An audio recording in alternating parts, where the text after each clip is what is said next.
So, you've got yourself a Presonus Studio Live rack mixer, and you just so happen to be the mix engineer for your band, and you're trying to figure out how the heck do I hear my other band members' mixes out of the phone's output of this rack mixer so I can make their mixes sound like they want and I can hear exactly what they're hearing. I'm gonna show you exactly how to set up the UC Surface app so that you can use the phone's monitor output on the rack mixer to hear all your mixes, to hear all of your channels, and to hear the main mix coming out of your mixer.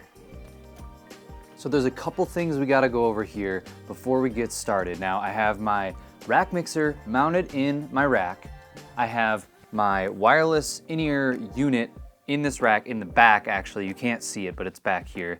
And so that's gonna feed my ears. Now, the signal that's going to my ears is coming from the phone's output on the front of the mixer. You're gonna have to get like a Y adapter so that you get the stereo experience, and that's gonna give you the feed from the phones to your ears. You can also use a headphone cable out of here, which is what I used to do a lot. It's just a stereo headphone extension that's gonna come out of this phone's jack. And I got the volume about noon. You can trim it as you need to. Now in my situation, I have my aux mixes in stereo mode. They're linked. The outputs of the auxes are linked. I'll show you that in a second. And those mixes are feeding this Behringer headphone amp. So the rest of my band, the outputs are coming out of this headphone amp and feeding their in-ears wired, because they don't have the wireless yet. So once you have all the inputs in your mixer and you have the phone's output going to your ears, whether that's wired or wireless, you're ready to monitor your mixes. So I'm gonna hop over on my kit. I'm gonna feed you direct audio out of the same output. There's a headphone output on my wireless unit that's gonna send you a duplicate feed of the audio. So then that way you can hear exactly what I hear in my ears. So let's go see how that's all done. All right, so I got my in-ears and I have my tablet here with UC Surface loaded up, and we're gonna get this thing set up. Let me show you the settings you're gonna have to change here before we get into setting up a monitor mix. Okay, so I have UC Surface here, I have my main mix, but the first thing we're gonna have to do is go into the settings, and you're gonna wanna make sure your solo settings are on CR, which stands for control room. This is gonna make sure when you solo a channel or a mix that is what you're hearing out of the headphone monitor. You're also gonna wanna make sure you're on the main setting here, on the monitor source, the phone's Q source. You want that set to main. And then we have this solo trim level here at the bottom, and this is gonna allow you to trim the level of the solo channel or mix up or down. That way you can better hear something that might be kind of quiet. Maybe someone's mix is a little bit lower than the main mix. So this is gonna allow you to trim that up or down. Check, check. Okay, cool. So we are hearing now what I'm hearing in my ears, all right? So I have a duplicate output coming out of my transmitter, going to my computer recording this audio. So you're hearing exactly what I hear in my in-ear mix. Now, if I want to solo this channel, it's not going to sound too much different because all we're listening to is this channel. Oh, look at that. We got a little bit of a bump there. That's because of this solo level setting. We're trimmed up 3 dBs. Let's go up a little higher. Hey, hey, hey. Hey, hey, this is 8 dBs. And we're going to take that vocal out of solo, and now here I'm back at this lower level. Hey, hey, hey. Now you can tell that when I solo something up, I'm getting those signals, okay? So let's go to this person's mix. We have a blank slot here. The way that I have this set up is when you click this main fader for the mix, you're gonna get some options up here, and we have to link these together to get stereo, all right? We have to have it on aux. We're not gonna high pass it because we wanna give the full range, and we're gonna link these mixes, okay? So you can see down here at the bottom, we have these 2 mix channels. I'm gonna hit the link button, and those are gonna combine into one stereo mix, all right? One other setting we need to make sure we select here is pre-2, okay? We want pre-2 because that way, when I solo this mix, it's going to represent all of the EQ and compression that I'm doing and all the different tone shaping that I'm doing on this mix. Otherwise, this person's just gonna get a dry mix of just the input gain, and that's it. High pass filter and input gain, and that's all they're gonna get, and it's not gonna sound as good as your mix in your main mix, and it's also gonna throw off your gain staging potentially when you send stuff to this person's mix. You can read more about the different types of monitoring modes in the manual, but I'm going to use pre-2, and that's going to give us the ability to hear all of the changes that I'm doing. I'm going to solo this mix, all right? So we're going to solo this up. Okay, there we go. We heard a change. Hey, hey, hey. This is my mix. Here we go. Now we're going to send some kick drum to this mix. Here we go. There it comes. Okay, that's enough kick drum. Here we have the EQ. We're going to turn this on and off to show you what that pre-2 setting does. There's no EQ. And there we go. There's our EQ. Nice and punchy. We're scooped out, you know, that modern kick sound. Here's our compressor. Same thing. Being compressed a little bit. Turn it off. We'll turn it back on. Get a little more punch, a little more snap to that kick.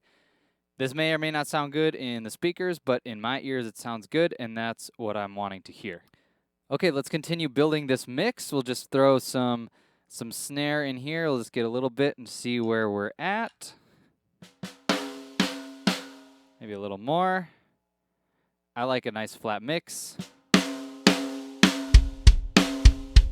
Okay, let's throw the toms in there. We'll just put them somewhere and it'll be good enough.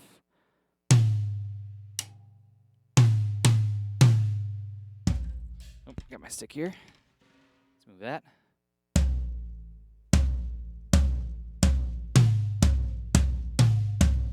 Okay, I'm actually going to bring the gain up on this floor tom. I think we need a little more signal here. Okay, cool.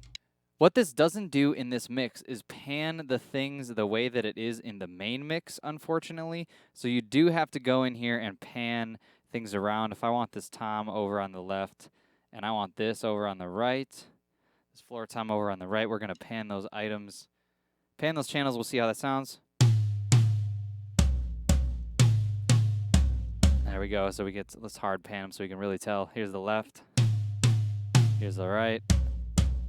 There we go. Let's bring that left one up a little bit.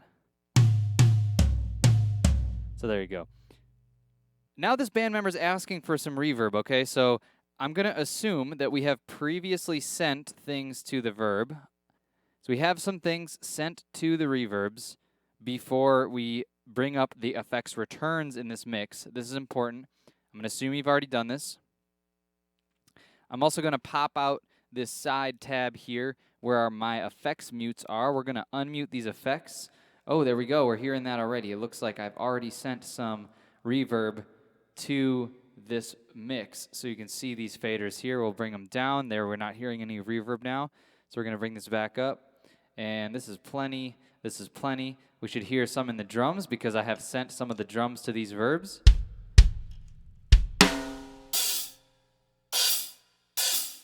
And there we go. So now we're nice and verbed out. I don't have any other band members here today to help me with this mix, so we're not going to get any guitar or keys or anything like that. But now we have a drum mix. So let's hear how this thing sounds all together.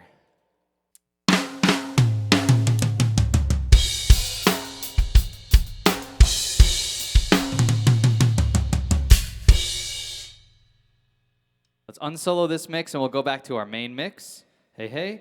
There we go. We didn't hear much of a change because we are kind of on a flat mix, but here we are hearing the main mix. Perfect. And this main mix is where I live when I'm mixing with my band. That way I can monitor all the channels and I can just monitor the main mix and blend with the band as I'm playing. Let's say you're not using this for your band, but you're wanting to use this for your live sound application. I do this as well, and this provides a great benefit to be able to monitor your channels and your input sources. Let's say you got some wind noise or some noise or something like that. You got to solo up a channel and figure out what's happening. Maybe you want to solo up your reverb and see what your reverb sounds like by itself and see, what adjustments you want to make. Well, you can do that. The best way to do that is obviously with a wireless unit. I have a unit in this rack because obviously you're not going to be able to run like a 100-foot headphone cable out to the audience where you're going to be mixing from with one of these tablets.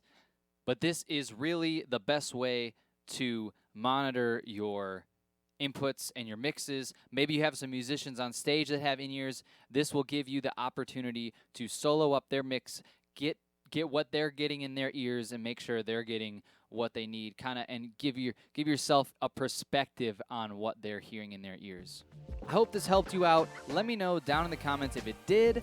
If you have any other questions about this mixer or the app or how to use any of its features, let me know. If you want to see a video on something down below, I'd love to help you out. And until next time, peace out.